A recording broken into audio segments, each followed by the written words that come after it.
Now, this for me is scary stuff. So the pastor says, I would like to record what you have just done. What had he just done?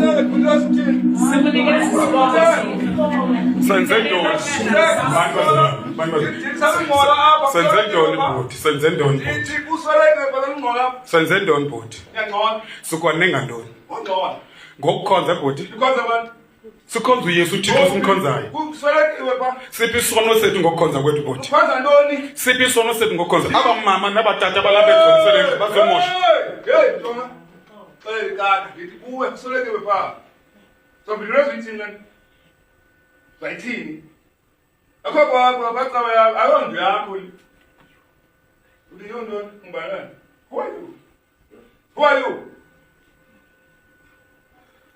who are you who are you ya uzosithreatenisha bhuti ndithi kuwe solekewe phaa mkhulu wam esolekile ndleni andifuni ngxolo apha ukhaba ipulpit yam ukhaba ipulpit yam ukhaba ipulpit yam andikonanga bhuti ngokukhonza asikonanga kabamama ngokukhonza andibe ndiyangxola apha kabonanga nto andixela ngxola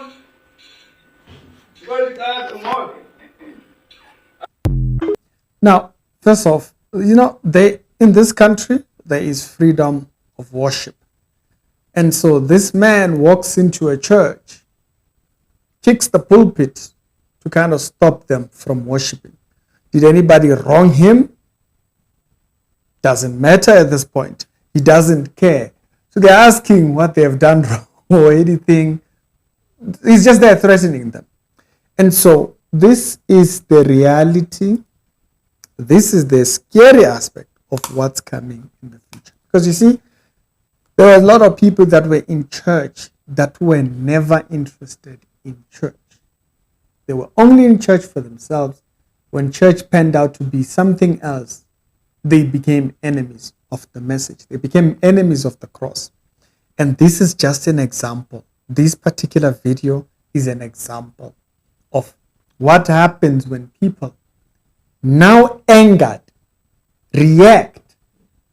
It's not that they've done anything. It doesn't matter at this point. Now remember, even the Bible tells us about not falling into the hands. I didn't think of actually pulling up that verse before I actually get out of here. Not falling into the hands of unreasonable men.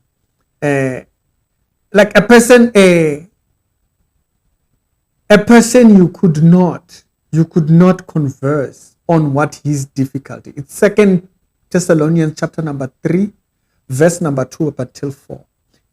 Paul prays about that. He says, pray that we do not fall into the hands of unreasonable people. People who were hurt by other people, and therefore they take that hatred and they drag it and face it towards you. Those are the people Paul wants. Or praise that we do not come across. This is such an example. I've said the awakening that's happening about religion and spirituality in Africa, it's going to result into a certain anger. Unfortunately, load shedding decides otherwise, but I wanted to highlight this particular episode or story as an example of that. It's Ricky, and I'm going to check you on the next one.